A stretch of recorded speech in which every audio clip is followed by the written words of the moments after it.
ជំរាបសួរបងប្អូនទាំងអស់គ្នានេះជារបៀបធ្វើទឹកប្រទាលកន្ទុយក្រពើរសជាតិទឹកខ្មុំក្រូចឆ្មាបងប្អូនចារិសាប្រទាលកន្ទុយក្រពើបងប្អូនដឹងស្រាប់ហើយពីអត្ថប្រយោជន៍របស់វាយើងអាចយកទៅធ្វើជាឱសថក៏បានធ្វើជាហូបក៏បានហើយនឹងធ្វើជាគ្រឿងសម្អាងថែរក្សាសម្រស់ក៏បានដែរចឹងនេះខ្ញុំមកធ្វើទឹកភេសជ្ជៈបងប្អូនហើយគ្រឿងផ្សំតែប៉ុណ្្នឹងឯងបងប្អូនអត់មានអីច្រើនទេ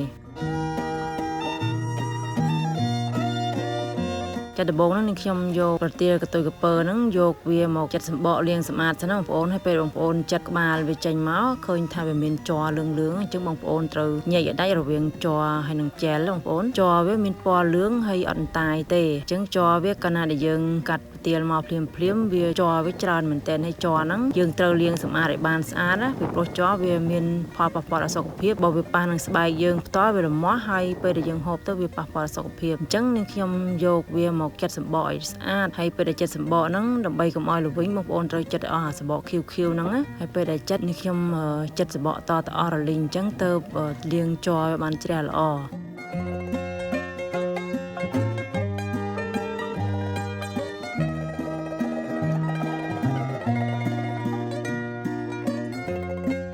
ហើយពេលដែលចិត្តសម្បករួចហើយនេះខ្ញុំយកវាមកលាងចំនួន3-4 ទឹកបងប្អូនដើម្បីឲ្យជ្រះជាតិជ័របានល្អពីព្រោះពេលដែលយើងលាងសម្អាតចេះហើយយើងយកវាទៅកាត់ជាដុំល្អិតហ្នឹងគឺអត់មានការលាងទឹកទេពីព្រោះជាតិជែលរបស់វានៅក្នុងសាច់វាហ្នឹងឯងបងប្អូនអញ្ចឹងពេលបងប្អូនធ្វើសូមកុំលាងទឹកចេញពេលដែលយើងកាត់វាល្អិតអញ្ចឹងហើយពីព្រោះជាតិជែលនៅក្នុងសាច់វានឹងចេញមកអញ្ចឹងបងប្អូននឹងឃើញក្នុងវីដេអូគឺថិល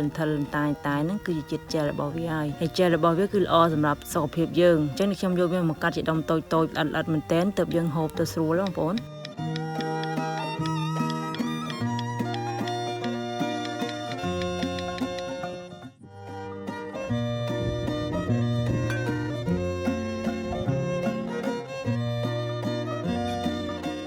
ហើយខ្ញុំមកដាំទឹកចំនួន3លីត្រដូចដាក់ស្លឹកតើយចំនួន5ស្លឹកមកហើយដាំរហូតតតែក្លិនតើយវាចេញមកបងប្អូនហើយពេលដែលតើយវាចេញជាតិមកវាមានពណ៌ខៀវអញ្ចឹងទឹកហ្នឹងហើយស្រង់ស្លឹកតើយនឹងចេញមក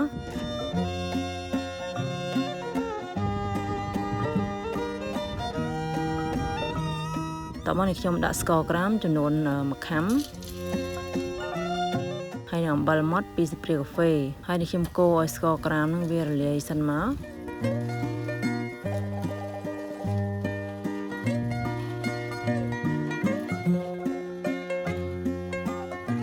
តពីស្ករក្រាមនឹងវារលាយហើយទៅនេះខ្ញុំចាក់សាច់ប្រទាលកន្ទុយក្រពើនឹងចូលតែម្ដងហើយពេលដែលដាក់សាច់ប្រទាលកន្ទុយក្រពើហើយបងប្អូនដាំឲ្យទឹកនឹងវាពុះមួយរំពុះទៀតណាបងប្អូនទៅយើងបិទភ្លើងហើយយើងអត់មានត្រូវការរងាស់យូរទេដាក់តែមួយល្មមឲ្យសាច់ប្រទាលកន្ទុយក្រពើនឹងវាឆ្អិនទៅបានហើយចានេះវាពុះហើយនេះខ្ញុំបិទភ្លើងបន្ទាប់មកនេះខ្ញុំដួសពពុះនៅលើនឹងចេញមកដើម្បីទឹកប្រទាលកន្ទុយក្រពើនឹងវាថ្លាបងប្អូនហើយខ្ញុំបញ្ជាក់ពីខាងដើមវីដេអូអញ្ចឹងរសជាតិថ្ងៃនេះខ្ញុំយករសជាតិទឹកខ្មុំក្រូចឆ្មាបងប្អូនពីព្រោះយើងដាក់រសជាតិអញ្ចឹងទៅធ្វើឲ្យទឹកប្រទាលកន្ទុយក្រពើរបស់យើងពេលដែលយើងហូបទៅខ្លះសេត្រជាក់គឺវាស្រស់ស្រាយមែនទែនប្រសិនជាបងប្អូនមិនមានទឹកខ្មុំឬក៏ក្រូចឆ្មាទេបងប្អូនអាចដាក់រសជាតិផ្អែមទៅមុខក៏បានដែរទឹកខ្មុំដែលខ្ញុំដាក់មិញហ្នឹងចំណុះវា100 ml ហើយទឹកក្រូចឆ្មាហ្នឹងចំនួន50 ml